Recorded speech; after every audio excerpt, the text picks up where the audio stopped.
Okay, the next position that I'd like to show is a staple of wrestling. It's called, in various terms, we call it the head and arm position.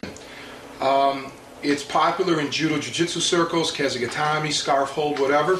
We've referred to it as the head and arm position. This is one of the positions that, in my opinion, is done very incorrectly. Also, it gives you a lot of opportunities to enter into submissions, both neck manipulations, arm locks, and even some nice high percentage leg locks. The thing is that people are going to have to start recognizing, and the more exposed they become to the various grappling arts, they're going to have to become ready to recognize what holds are high percentage holds, what holds are low percentage, and what holds are just plain show holds. On this tape, I'm going to try to stick to complete high percentage moves that work and should be able to be pulled off in just about any scenario. Now, one of the keys to this position is, the most important, is his shoulder. Most guys that I see that establish this position, irregardless of how their legs are, they tend to trap the arm tight, trap the head, but they leave the guy's shoulder on the ground, okay? When you do that, you're once again doing what? You're leaving him in basically a very natural position. It's not going to be long before he's going to be able to try to establish some kind of escape or counter. The very first rule here is that you want to get his shoulder off the ground. So what I like to do is get it high and get my leg underneath him. If I keep him down here, and I'm going to actually hold him down pretty tight, what I want Bruce to do is one of the common moves that's found in jiu-jitsu, and that is to turn into me, and we're just going to stop it at that point. So if I'm holding you, turn into me. Okay, he was pretty much able to get keep his shoulder off the ground. Now turn in. He's not going anywhere, okay? This makes it very tight. But now let's look how to make this even more important, a stronger position. Look at my butt. My butt's on the ground. Therefore, that means that the majority of my force is not here on him, but here on the ground. So what I want to do is I want to scoot my hips away and up off the ground. So he again is carrying all my weight. So what I do there is establish this, and notice how I scoot out. Now to make this even more effective, I'm going to just start lowering my head. The more I lower it, the tighter it is on him. And he's having a very hard time breathing here. This also makes it I'm still very mobile here.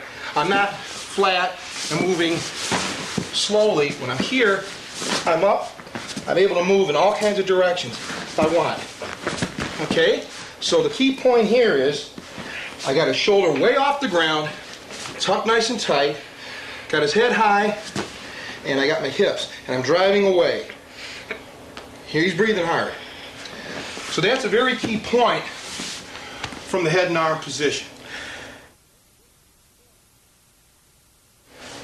Okay, now I'm going to go back over the head and arm position and again show you not so much variations, but show you subtle points that need to be adhered to make this one of the most effective hold downs that you can have in your arsenal.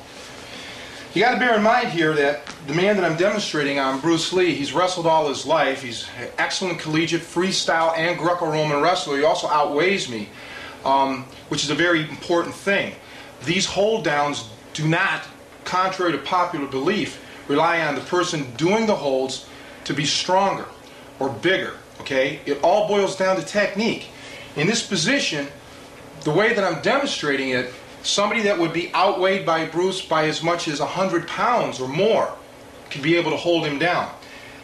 One of my students, who's just a beginner, weighs 150 pounds, and he was with me for 3 weeks, and he was able to hold down a guy who weighed 260 pounds and had been studying the grappling arts for a couple of years. And he stuck him really well by adhering to these principles. And every time that I noticed that his principles were slipping from the path, he had a problem holding his position. But once he got back to the underlying principles, he held him and the guy couldn't do anything.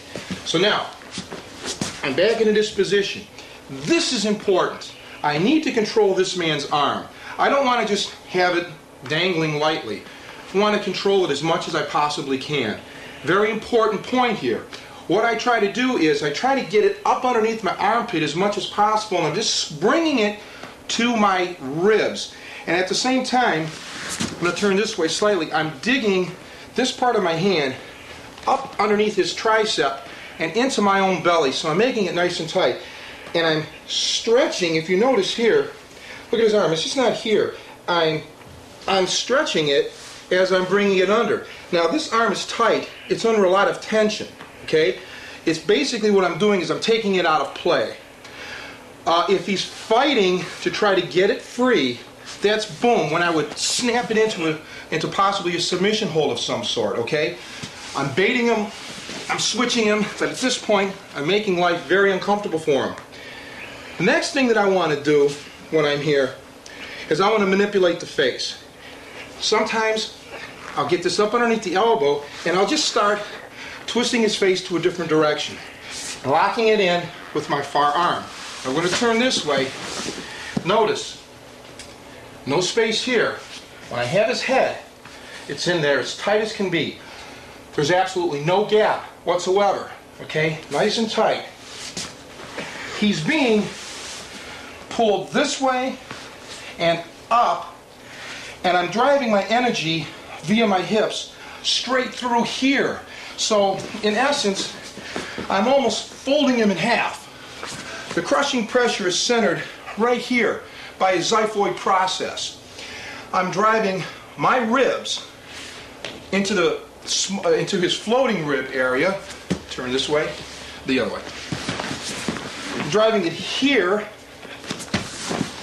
in here, and I'm making sure, again, that we're getting that intersection of force. The rib is being driven this way, all the other energy is here. Where it intersects, it's going to double to quadruple the amount of force. One final point, when I have this hold down and I'm driving him hard, is my head, okay? In an NHB situation or street fight, right now one of his weapons is his free arm. He might try to gouge my eyes, he might try to strike me in the head, go ahead. Okay, that's what I have to watch out for. That's the one tool that he has at this point. I also have to watch out that I don't get into a position too much where he's going to bite me. So I like to make sure that my shoulder is up underneath his chin. Now, I'm going to turn this way. Do you see when my shoulder's up underneath his chin and I'm holding him tight? This is very, very uncomfortable for this guy. It's not going to be long before I can put him to sleep, okay? Watch out for his arm. Keep your head low. You should be able to hold him as long as you want to set up the hook. And that's the basic details of the head and arm position. Okay, in a perfect world, each and every individual hold down would be sufficient. But wrestling and fighting is not a static art, it's constantly moving. It's him against you, it's a chess game. If he's a little bit quicker, he may start to slightly increase